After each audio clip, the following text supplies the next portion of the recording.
आपको देंगे। पुलिस ने कांग्रेस पार्षदों को गिरफ्तार किया है। तलवंडी की पानी की टंकी में चढ़ने की कोशिश कर रहे थे।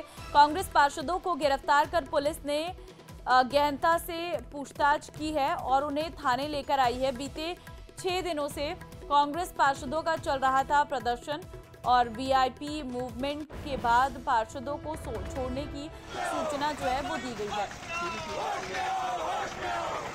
तो देखिए, तलवंडी की पानी की टंकी के पास ये लोग प्रदर्शन कर रहे थे और कोटा से बड़ी खबर है। पुलिस ने कांग्रेस पार्षदों को गिरफ्तार किया है। तलवंडी की पानी टंकी में चढ़ने की ये कोशिश कर रहे थे और कांग्रेस पार्षदों को गिरफ्तार कर पुलिस ले गई है नामता थाना। बीते 6 दिनों से कांग्रेस पार्षदों का ये धरना चल रहा था। वीआईपी मूवमेंट के बाद पार्षदों को छोड़ने की सूचना है।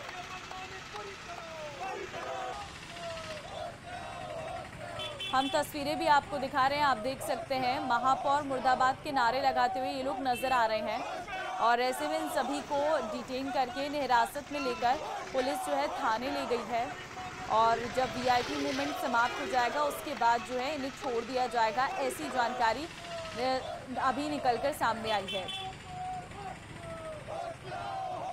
पुलिस का पूरा पहरा है और साथ ही साथ आप ये भी देख सकते हैं कि ये जो लोग हैं ये पुलिस ने इन्हें हिरासत में लिया हुआ है।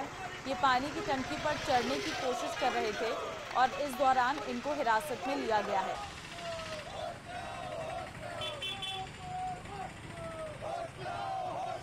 देखिए, इनकी कई मांगे हैं जिसको लेकर इनका विरोध लगातार 6 दिन से जारी था।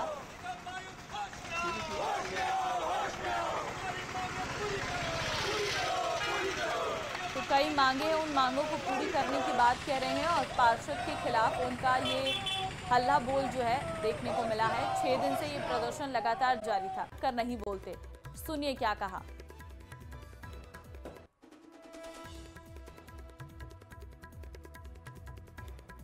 देखिए, राहुल गांधी जी अनाप शनाप बिना आधार के लोकसभा में भी बोलते हैं और वो कोई पब्लिक मीटिंग होती है उसमें भी बोलते हैं। जनता अब उनको सीरियस नहीं ले रही है। वो नेता प्रतिपक्ष जरूर है लेकिन तथ्यों को परख करके वो नहीं बोलते हैं। वो ना तथ्य प्रमाणित होते हैं उनके पास। अब जैसे चुनाव आयोग के लिए बोल दिया कि महाराष्ट्र में वोटों की चोरी की, ऐसा हो सकता है क्या? जयपुर से बड़ी खबर आपको देंगे, जहां पर नगर निगम ग्रेटर महापौर डॉक्टर सौम्या गुर्जर ने किया है दौरा। शहर की सफाई व्यवस्था का औचक निरीक्षण उनके द्वारा किया गया। सफाई अपनाओ बीमारी भगाओ अभियान जारी है। 1 जुलाई से 31 जुलाई तक चलाया जा रहा है ये अभियान के तहत महापौर ने की आमजन से समझाइश, स्वच्छता रखने, अस्थायी अतिक्रमण हटाने की समझाइश। सवाई मानसिंह अस्पताल, टोंग रोड, जेएलएन मार्ग सहित मुख्य स्थानों की सफाई व्यवस्था का उनके द्वारा निरीक्षण किया गया है।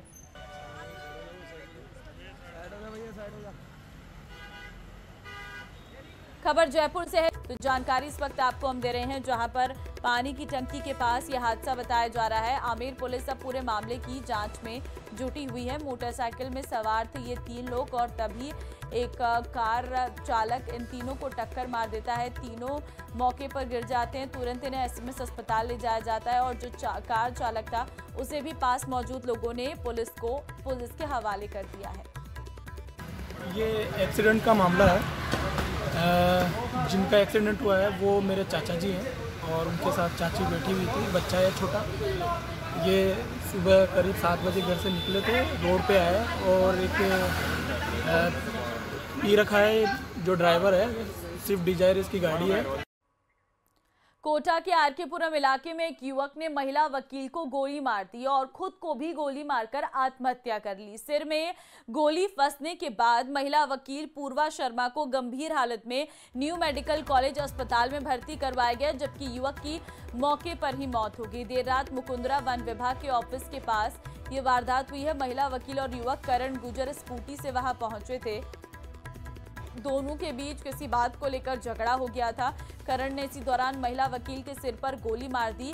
महिला वकील को मृत समझकर करण ने खुद को भी गोली मार ली और आत्महत्या कर ली। करण की मौके पर मौत हो गई, जबकि महिला वकील पूर्वा की हालत गंभीर बनी है। आरोपी मृतक करण महावीर नगर इलाके का निवासी था और उसके खिलाफ पहले भी कई थानों में आपराधिक मुकदमे दर्ज हैं। फिलहाल आरकेपुरम थाना पुलिस पूरे मामले की जांच कर रही है।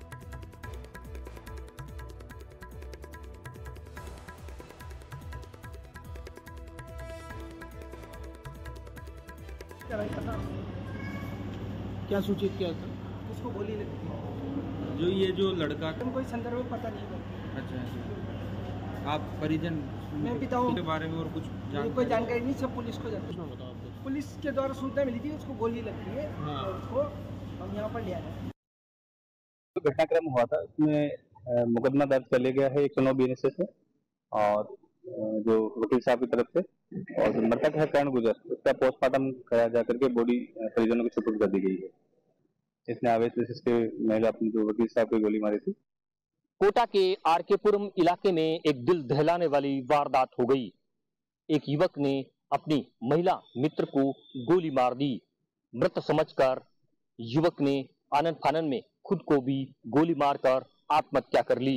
महिला वकील का गंभीर घायल अवस्था में न्यू मेडिकल कॉलेज में इलाज जारी है, तो वहीं मृतक कर्ण गुर्जर के शव का आरकेपुरम थाना पुलिस ने पोस्टमार्टम करवाकर परिजनों को सुपुर्द कर दिया गया।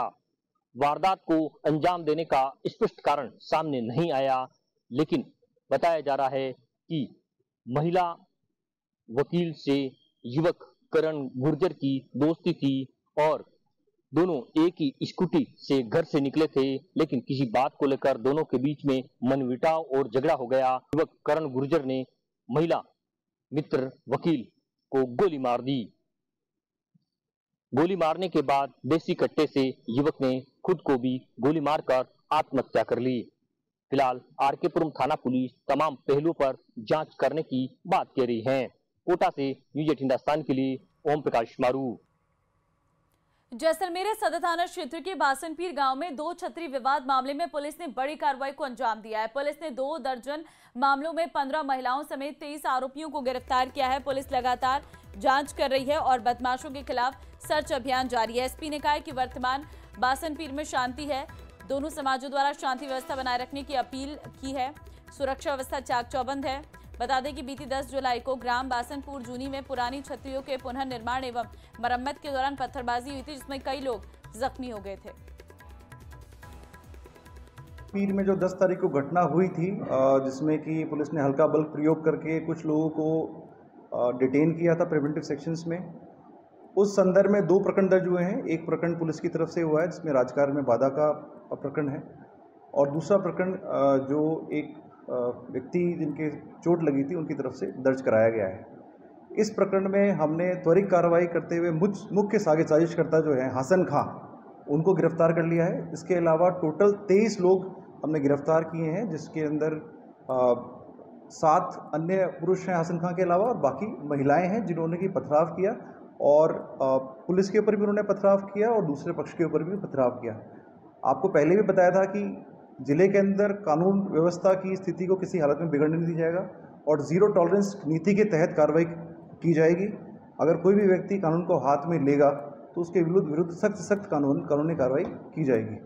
इस संदर्भ में जो भी निर्माण कार्य चल रहा है वो निजी ज़मीन पर है, और इनिशियली हासन खां और अन्य व्यक्ति की सहमति से ही कार्य शुरू हुआ था।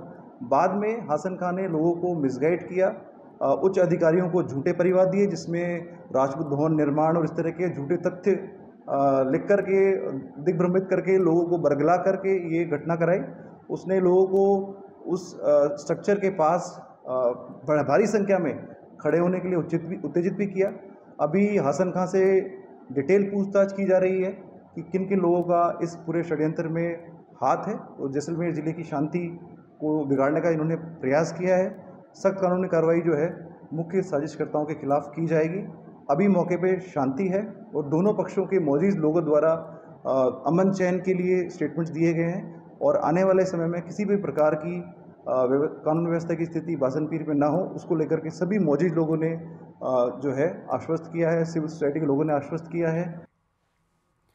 और अब खबर भीलवाड़ा से है, जहां शाहपुरा के ग्राम पंचायत खामोर के रामपुरा और बहका खेड़ा में सामुदायिक भवन में संचालित हो रहा आंगनबाड़ी केंद्र जर्जर अवस्था तक पहुंच गया है, जिसके चलते बारिश के समय यहां बच्चों को जान का खतरा हो रहा है। ग्रामीणों द्वारा कई बार आंगनबाड़ी केंद्र भवन की मांग की गई है, लेकिन अब तक उनकी समस्या का कोई समाधान नहीं हुआ। वहीं बारिश के समय छत टपकती आरसीसी अधर झूल में है और अक्सर ये जंग खा रहे हैं। आंगनबाड़ी कर्मचारी और ग्रामीणों ने कई बार उच्च अधिकारियों को इस समस्या से अवगत कराया, लेकिन अभी तक कोई कार्रवाई नहीं हुई है। हमारे गांव रामपुरा खराम पंचायत खामोर में आज तक आंगनबाड़ी केंद्र नहीं बना है। राजकीय सामुदायिक भवन में आंगनबाड़ी केंद्र संचालित किया जा रहा है। बारिश में वर्षों पुराना भवन पड़ने की स्थिति में क्षतिग्रस्त है, कभी भी हादसा हो सकता है। सरकार व प्रशासन इस पर कोई कार्रवाई ध्यान नहीं दे रहा है। बच्चों की जान खतरों में है और अगर कोई हादसा हुआ तो इसकी जिम्मेदारी प्रशासन की होगी। बच्चे और गांव वाले इसको लेकर दहशत में हैं, परेशान हैं।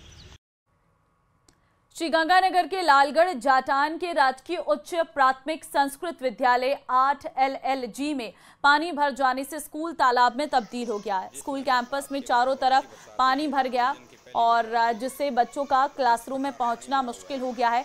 बरसात का पानी भरा होने से जहां एक और बच्चों की पढ़ाई नहीं हो पा रही है, वहीं स्कूल की छतों से पानी सीधे क्लासरूम में गिर रहा है, जिससे स्कूल बिल्डिंग को भी नुकसान पहुंच रहा है और किसी भी वक्त कोई हादसा हो सकता है। स्कूल की प्रधानाचार्य का कहना है कि स्कूल के चारों ओर नए निर्माण होने की वजह से स्कूल नीचे रह गया है, जिससे बरसात का पानी स्कूल में भर जाता है। उन्होंने बताया कि हर साल बरसात के मौसम के दौरान स्कूल में अक्सर बरसाती पानी इकट्ठा हो जाता है, जिससे बच्चों की पढ़ाई तो प्रभावित होती है, साथ ही स्कूल के बिल्डिंग को भी नुकसान पहुंचता है। उन्होंने कहा कि मामले की जानकारी स्थानीय उच्च शिक्षा विभाग को दे दी गई है।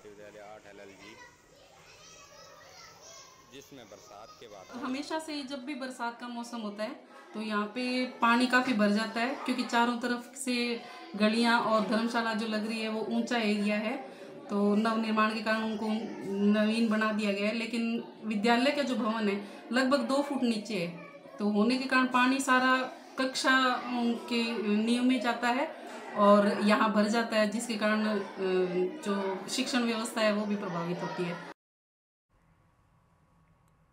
धौलपुर शहर के हाउसिंग बोर्ड एरिया में संचालित प्राथमिक स्वास्थ्य केंद्र को अब पुराने जिला अस्पताल के आउटडोर भवन में शिफ्ट किया जाएगा। इससे शहर के बीचों बीच लोगों को फिर से सुलभ हेल्थ सेवाएं मिल सकेंगी। प्रमुख चिकित्सा अधिकारी डॉक्टर विजय सिंह ने बताया कि फरवरी 2024 में जिला अस्पताल को शहर से 6 किलोमीटर दूर पुरानी छावनी के पास शिफ्ट कर दिया था और इस बदलाव के चलते लोगों को पहुंचने में काफी परेशानी हो रही थी। जिला कलेक्टर श्रीनिधि बीटी के प्रयासों से पुराने अस्पताल परिसर में फिर से सेवाएं शुरू करने की अनुमति दे दी है। पीएमओ ने बताया है कि पीएचसी नए जिला अस्पताल के बिल्कुल पास है। इसी को देखते हुए पीएचसी को पुराने आउटडोर भवन में शिफ्ट करने की प्रक्रिया शुरू कर दी गई है। धौलपुर जिले के अंदर एक मेडिकल कॉलेज स्थापित किया और उसके नज़दीक में ही जिला चिकित्सालय का भवन बनके तैयार हो गया था और 17 फरवरी 2024 को पुराने भवन से जिला चिकित्सालय को हटा करके नए भवन में धौलपुर का जिला चिकित्सालय शिफ्ट हो गया था। ये जिला चिकित्सालय शहर से लगभग 6 किलोमीटर दूर बाड़ी रोड पर स्थित है और इस कारण से शहर को तो इसका लाभ मिला, जिले को भी मिला, लेकिन जो शहर के मूल लोग थे उनको आने में दिक्कत होती, 6 किलोमीटर दूर था। भानुदा गांव में फाइटर प्लेन क्रैश होने के मामले में बड़ा अपडेट सामने आया है। सर्च ऑपरेशन के दौरान मिला ब्लैक बॉक्स। करीब 1 बजे मिला ब्लैक बॉक्स। गुजरात से आई स्पेशल HAL टीम को ये ब्लैक बॉक्स मिला है और सुबह करीब 7 बजे तक ये सर्च अभियान चला है। एयरफोर्स के बड़े अधिकारी भी मौके पर मौजूद। जगुआर के पार्ट का किया जा रहा मुआयना। 9 जुलाई को गांव से बाहर बीहड़ में हुआ था विमान क्रैश। पायलट और को पायलट की इस दुर्घटना में जान चली गई थी, दोनों शहीद हो गए थे। तो सर्च ऑपरेशन के दौरान ब्लैक बॉक्स मिला है। दोपहर करीब 1 बजे ये ब्लैक बॉक्स बताया जा रहा है कि मिल गया है। चूरू के रतनगढ़ से बड़ी खबर है। सर्च ऑपरेशन लगातार चल रहा था। ये दुर्घटना 9 जुलाई को हुई थी और 9 जुलाई से लेकर अभी तक ब्लैक बॉक्स नहीं मिल पाया था और इसके लिए लगातार सर्च चल रहा था और आखिरकार अब ब्लैक बॉक्स जो है वो बरामद हो गया है।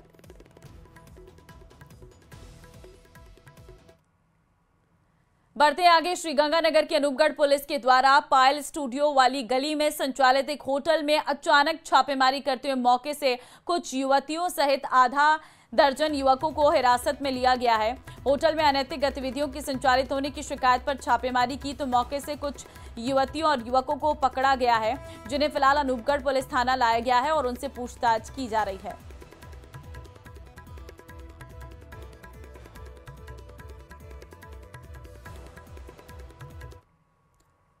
चित्तौड़गढ़ जिले के उपनगरीय चंदेरिया का ट्रांसपोर्ट नगर लोगों के लिए सुविधा की बजाय मुसीबत बन गया है। लंबे समय से यहां उड़ रहे धूल के गुबार ने जीना मुश्किल कर दिया है, लेकिन जिला प्रशासन और जनप्रतिनिधियों ने समस्या से निजात दिलाने के लिए अब तक कोई ठोस कदम नहीं उठाया है। ट्रांसपोर्ट नगर से लगातार उड़ने वाली धूल के कारण चंदेरिया की हवा में प्रदूषण कणों की मात्रा बढ़ गई है। दिन भर ट्रकों और भारी वाहनों की आवाजाही से उठने वाली धूल से सड़कों और घरों तक मोटी परत जो है वो जम जाती है। धूल के लोगों को सांस लेने में दिक्कतें हो रही हैं। एलर्जी, अस्थमा, आंखों में जलन के मामले लगातार बढ़ रहे हैं। बुजुर्गों और बच्चों को विशेष रूप से इसका खामियाजा भुगतना पड़ रहा है। बारिश में सड़क पर जमा धूल बारिश के पानी के साथ मिलकर कीचड़ में बदल जाती है। दुपहिया वाहन चालकों के लिए तो ये किसी अग्नि परीक्षा से कम नहीं है। चित्तौड़गढ़ का उपनगरीय क्षेत्र चंदेरिया पिछले लंबे अरसों से ट्रांसपोर्ट नगर के होने की वजह से धूल के गुबार में है, जहाँ के लोग धूल खाने को मजबूर हैं। मैं कहना चाहूंगा कैमरामैन से कि किस तरह के यहाँ पे हालात हैं। जिस तरह से जो ट्रांसपोर्ट नगर है, करीबन ये 4 से 5 किलोमीटर का ट्रांसपोर्ट नगर है, जो भिलवाड़ा को ये रास्ता जाता है, जहाँ पर लगातार जो है यहाँ के लोग जो है धूल के गुबार से परेशान हैं, धूल खाने को मजबूर है। यहाँ लंबे अरसे से ट्रांसपोर्ट नगर होने की वजह से लगातार यहाँ के लोग जो हैं वो धूल खा रहे हैं और धूल की वजह से यहाँ पर लोगों को कई सारी बीमारियां हो चुकी है। यहाँ से जो लोग दिन रात जो गुजरते हैं, सुबह से रात जो सफर करते हैं, वो किसी न किसी धूल से बचाव का प्रयास करते नजर आते हैं। लेकिन यहाँ पर जो है जिस तरह से ट्रांसपोर्ट नगर होने की वजह से ट्रकों की धूल जो है जिस रफ्तार से उठती है, वो लोगों के लिए एक चिंता का विषय है। ट्रांसपोर्ट नगर को कई बार यहाँ से जनप्रतिनिधियों द्वारा दूसरी जगह शिफ्ट करने की कोशिश भी की गई, लेकिन अभी तक इस पर किसी तरह का निर्णय नहीं लेने की वजह से यहाँ के लोग जो हैं वो लगातार परेशान है। ऐसे में यदि शीघ्र ही इस ट्रांसपोर्ट नगर में शिफ्ट नहीं किया जाता है तो यहाँ के क्षेत्रवासी जो है लंबे जो धूल के गुबार से परेशान है, वो आगे भी इस तरह से ही परेशानियों को झेलते रहेंगे, जिन्हें कई तरह की बीमारियां भी हो सकती है। और इससे निजात दिलाने के लिए जिला प्रशासन को और जनप्रतिनिधियों को शीघ्र ही करने के प्रयास करना होंगे। पीयूष कुमार, न्यूज़ 18 राजस्थान, चित्तौड़गढ़। राजस्थान की हजारों होनहार बेटियों को उनका स्कूटी का हक मिल गया है। दौसा में जहां करीब 1300 मेधावी बालिकाएं स्कूटी से वंचित थी, अब उनमें से 30% बालिकाओं को स्कूटी मिल चुकी है और बाकी का वितरण भी युद्ध स्तर पर किया जा रहा। राज्य स्तर पर बात करें तो राजस्थान की लगभग 25,000 बालिकाएं देवनारायण छात्र स्कूटी योजना और कालीबाई भील मेधावी छात्र स्कूटी योजना के तहत अपनी स्कूटी का इंतजार कर रही थी। स्कूटी खरीद का काम तो कांग्रेस सरकार के कार्यकाल में 2022-23 तक हो गया था, लेकिन वितरण पर रोक भाजपा सरकार ने लगा दी।